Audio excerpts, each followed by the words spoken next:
High guys welcome back to my mini blog. I hope सबैजना सन्चै हुनुहुन्छ होला। हामी पनि आरामै छौँ।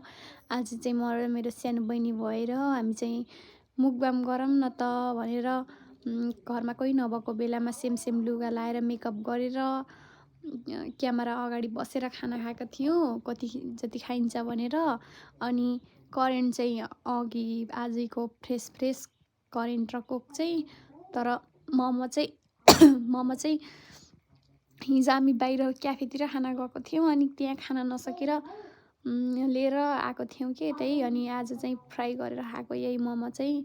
अनि जे भयो नि पैसा परेको त्यसरी वेस्ट फाल्नु त भएन। मलाई चाहिँ यस्तै खानेकुरामा चाहिँ मन खत लाग्छ, त्यही भएर कोही बाहिर खाना गइहाले पनि सधैँ जसो के रहन्छ नि त। अनि लास्टमा रहेको चाहिँ प्याक गरेर म घर लिएर अर्को दिन चाहिँ खान्छु। यस्तो मिठो हुन्छ अर्को दिन चाहिँ। अनि नानी पनि लास्टै इन्जोय गरेथे खाने बेलामा। अनि पहिला खाने बेलामा त बोल्दै भिडियो बनाइरहेको थियौँ इन्जोय गर्दै, तर बिचमा चाहिँ हाम्रो भयो के साउन्डै आएन लास्टमा हेर्दा चाहिँ। अनि हामी त जे भए पनि ठिक छ नि त, अब यति भिडियो बनाएपछि भोइस ओभर गरेर राख्छु भन्ने सोचेँ।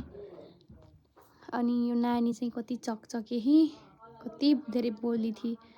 यो रियल साउन्डमा त हजुरहरू कति इन्जोय गर्नुहुन्थ्यो होला। अनि जे भए पनि हामी चाहिँ खान सकेनौँ के। अनि मुकबाङ गर्नेहरू चाहिँ कसरी खान्छ होला त्यत्रो धेरै भन्ने सोच्दै कुरा गर्दै खाँदै गरेको थियौँ कि। नानीले नि भिडियोमा त कति धेरै खान्छ है, त एलिना दिदीले त केही खान नसक्ने रहेछ भन्दै थिए। नानी म त अगाडि नखामै भन्दै नि त्यसले म त खानी हो भनिरहेको थिएँ।